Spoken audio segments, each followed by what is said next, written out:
চেণ্ডউইচৰ পৰা আৰম্ভ কৰি কাটলেট পুডিঙলৈকে সকলোবোৰ তোৰ মাৰে কৰিছে। এতিয়াহে বুজিছোঁ, সেইকাৰণে আজি আটাইকেইটা একে বঢ়িয়া হৈছে।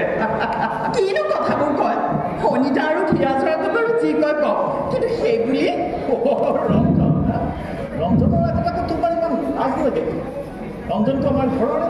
এইটো কিন্তু মোৰ প্ৰতি ভীষণ অন্যায় হৈছে দে আজি। আপুনি মিষ্টাৰ পৰমৰ চৌধুৰী? হয়। আপুনি? মই ইন্সপেক্টৰ নিৰ্মল অধিকাৰী, স্পেচিয়েল ব্ৰাঞ্চ সদস্যনা কৰে। Thank you mister.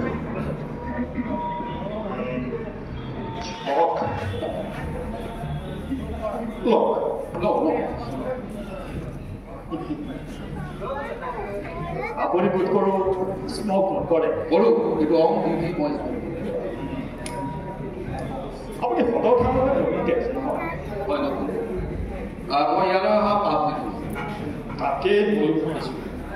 মইতো আমাৰ তপন মানে আপোনালোকৰ পুলিচ ছুপাৰিণ্টেণ্ডেণ্ট সদৰ থানাৰ লগতে কোৱা তাৰ কাৰণেতো মই গৈয়ে থাকোঁ, কিন্তু আপোনাকতো নহয়, মোক আৰু কেনেকৈ দেখিব। মই ইয়ালৈ অহা 5 দিন হৈছে। এই সময়ত ইয়াত যে নিশ্চয় তপনে কিবা দৰকাৰ আছে নহয় মিষ্টাৰ চৌধুৰী। তেনেহ'লে মই আহিছোঁ কেইটামান খবৰ জানো হয়, আৰু যদি নহয় তেনেহ'লে নহয়। তাৰমানে আপুনি ক'ব খোজে যে ছোৱালীজনীৰ মৃত্যুৰ বাবে আমি দায়ী। তই মনে মনে থাকচোন, যি পাতিব লাগে মই পাতিম নহয়। তাতকৈ ইন্সপেক্টৰ দুইজনে অলপ নিজৰ লগত বহিলৈ কেছটো একেবাৰে চেটেল কৰি পেলোৱাই ভাল হ'ব নেকি নে কি কয়? কিন্তু দেউতা, তেখেতক আপোনাৰ লগত এনকুৱাৰী শেষ হৈছে। এতিয়া তেখেতে কৈছে যে হয়তো ৰঞ্জন দা নহ'লে মই। তহঁত সৰু সৰু ল'ৰা ছোৱালী, তহঁতে এইবোৰ কি পাতিবি কচোন? যেনেতে তাইলৈ মেনেজাৰৰ চহি থকা হুকুমনামা আহিল যে তাইৰ চাকৰিটো হেৰুৱাৰ না কাম বন ভালকৈ কৰা নাছিল। ষ্টৰত সোধা দুটা কথা একো কিবা এটা খেলি মেলিটো হৈছিল। তেনেকৈ একো কৰা নাই। মাত্ৰ তাই ক'ব পাইছিল যে কোনোবা এগৰাকী কাষ্টমাৰে বোলে তাইৰ এগেইনষ্টত কমপ্লেইন কৰিছে আৰু তাইৰ চাকৰিটো চোৱাৰ কাৰণে ছোৱালীজনী পালে গ'ল। মেনেজাৰজনে ভয় ভয় সুধিলে কিয় কিবা কৰিছে নেকি? মই বোলো কৰিছে মানে নিশ্চয় কৰিছে, অশ্লীল ৰসিকতা কৰিছে। কালিলৈ আহি যদি ছোৱালীজনীক ইয়াত দেখা পাওঁ তেতিয়া আপোনাৰ নামৰ ৰিপৰ্ট কৰিম। কিন্তু আপুনি তেনেকৈ ক'লে কিয়?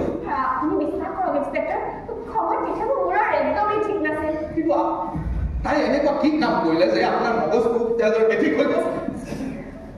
আইনাৰ ফালে চাই দেখিলো ছোৱালীজনী মোৰ ফালে চাই মিচিকি আহিছে। মইতো সেইদিনা এনেই বেয়া লাগি আছিলে। সেই মিচিকি হাঁহিটো কি কম, খঙত যে গোটেই গাঁৱৰ একেবাৰে জ্বলি উঠিছিল। কিন্তু এইটো তাই নহয় নহয় নহয়, তাইৰো কিয় হ'ব? দুখ মোৰ নিজৰে। সাজু মানুহ যোৱা বছৰ 3 মাহ যে তুমি ইয়াত ভৰি দিয়া নাছিলা, সেই 3 মাহ তুমি তাইৰ লগত কটাইছিলা। সেইবোৰ কথা 3 মাহত শেষ হ'ল।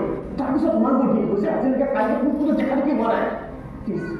বিশ্বাস কৰা, এই আত্মহত্যাটোৰ লগত মোৰ কোনো সম্পৰ্ক নাই। আধা ঘণ্টাৰ আগত মোৰো তেনেকুৱা ধাৰণা আছিলে।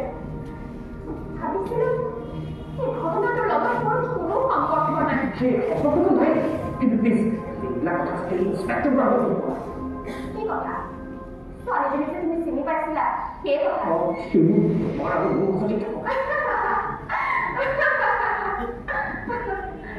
ৰঞ্জন দা, ইন্সপেক্টৰে আটাইবোৰ কথা জানে আৰু মাত্ৰ এইবোৰ কথা কিয়? হয়তো আৰু বহুত কথাই জানে যিবিলাক আজিলৈকে আমিও নাজানো। তাৰপিছত মিষ্টাৰ দাস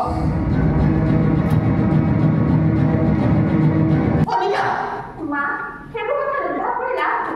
এইটো মিছেছ দৰাৰ এটা পাৰ্টি যে তুমি লোধাত কৰি কথা ক'বা?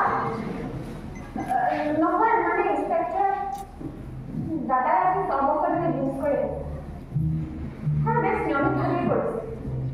ৰাতি সকলো খোৱাৰ পিছত কেতিয়াবা কেতিয়াবা বেছ মাতাল হয়ে ঘৰলৈ উঠে।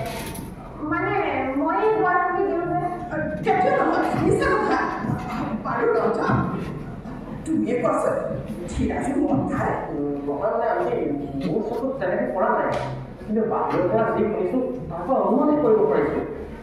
ছাৰ আজিকালি ড্ৰিংকছৰ পৰিমাণটো আগতকৈ বহুত বাঢ়িছে সেই কথাটো ইয়াত নক'লে নহ'লেহেঁতেনে নহয় মা নহ'লে নিশ্চয় নহ'লে আৰু যদি বুজা নাই তেখেতে অসমীয়াকৈ আৰম্ভই কৰা নাই আৰম্ভ কৰিলে কি হ'ব কচোন সোধকচোন তেখেতে কি সুধিবলগীয়া আছে মইতো সাজু হৈ আছোঁ কাৰণটো জানিব পাৰোঁনে নিশ্চয় পাৰে মিষ্টাৰ ধীৰাজ চৌধুৰীৰ সৈতেও মোৰ দুটামান কথা আছে ধীৰাজ মানে আমাৰ ধীৰাজ